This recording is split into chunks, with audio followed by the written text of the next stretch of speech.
அல்ஹம்துலில்லாஹி ரப்பில் ஆலமீன் அஸ்ஸலாத்து வஸ்ஸலாமு அலா அஸ்ரஃபில் முர்சலீன் வ அலா ஆலிஹி வ ஸஹ்பிஹி அஜ்மஈன் அம்மா பஅத்.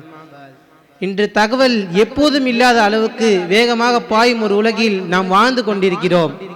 ஒரு தட்டல், ஸ்வைப் அல்லது குரல் கட்டளை மூலம் செய்திகள், கருத்துக்கள், படங்கள் மற்றும் தரவுகளின் பெருங்கடலை நாம் அணுகலாம். இது வியப்பானது, அதிகாரம் அளிப்பது மற்றும் சில நேரங்களில் மிகப்பெரியது. அதனால் தான் ஊடக எழுத்தறிவு இன்றைய காலத்தின் மிக முக்கியமான திறன்களில் ஒன்றாக மாறியுள்ளது. உண்மைக்கும் பொய்யுக்கும் இடையிலான கோடுகள் எப்போதும் மங்கலாக இருக்கும் ஒரு யுகத்தில் நாம் வாழ்ந்து கொண்டிருக்கிறோம். ஒரு தலைப்பை திருத்தலாம், ஒரு வீடியோவை கையாளலாம், ஒரு புகைப்படத்தை மிகைப்படுத்தலாம் மற்றும் வதந்தியின் உண்மை தன்மை வெளிப்படுவதற்கு முன்பாகவே மில்லியன் கணக்கான மக்களிடம் சென்றடையும் செய்யலாம். இந்த சூழலில் ஊடக எழுத்தறிவு என்பது வெறும் திறமை அல்ல, நம் சமூகம், ஜனநாயகம் மற்றும் நமது சொந்த மனதை பாதுகாக்கும் ஒரு கேடயமாகும்.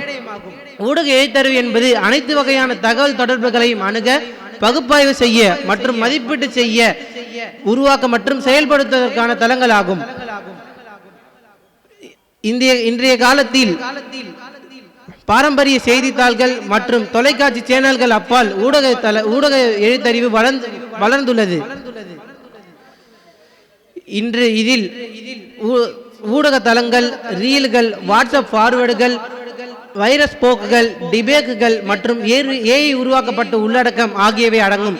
தகவல்கள் வரம்பற்றதாக இருக்கும் போது நமது தீர்ப்பு மிகவும் மதிப்புமிக்க கருவியாகிறது. தவறான தகவல்கள் உண்மையான செய்திகளை விட வேகமாக பரவுகின்றன. திருத்தப்பட்ட படங்கள் நற்பெயரை கெடுக்கின்றன. போலியான சுகாதார கூற்றுகள் மக்களுக்கு தீங்கு விளைவிக்கின்றன. மோசடிகள் பணத்தை ஏமாற்றுகின்றன. நாம் ஏற்கனவே நம்புவதை மட்டுமே நமக்கு காட்டுகின்றன, ஆனால் நாம் தெரிந்து கொள்ளப் போவதை ஒருபோதும் நமக்கு காட்டுவதில்லை. மறுபுறம் ஊடக கல்வி அறிவு பெற்ற ஒரு குடிமகன் அதிகாரம் பெற்ற குடிமகனாக மாறுகிறான். செல்வாக்கு செலுத்தப்படுவதற்கு பதிலாக அவர்கள் தகவல் அறிந்தவர்களாக மாறுகிறார்கள். அதிகாரம் செலுத்தப்படுவதற்கு பதிலாக அவர்கள் விழிப்புணர்வை அடைகிறார்கள். நம்பகமான ஆதாரங்களை பரபரப்பானவற்றில் இருந்து வெளிப்படுத்துவது எவ்வாறு என்று அவர்கள் கற்றுக்கொள்கிறார்கள். காத்திருங்கள், நான் பகிர்வதற்கு முன்னால் இதை சரிபார்க்கிறேன் என்று கூறும் சக்தியை அவர்கள் வளர்த்துக் கொள்கிறார்கள். வகுப்பறையில் ஊடக எழுத்தறிவு என்பது மாணவர்கள் கண்மூடித்தனமாக மனப்பாடம் செய்வதற்கு பதிலாக விமர்சன ரீதியாக சிந்திக்க உதவுகிறது. தொழிற்சாலையில் ஊழியர்களுக்கு தகவல் அறிந்த முடிவுகளை எடுக்க உதவுகிறது.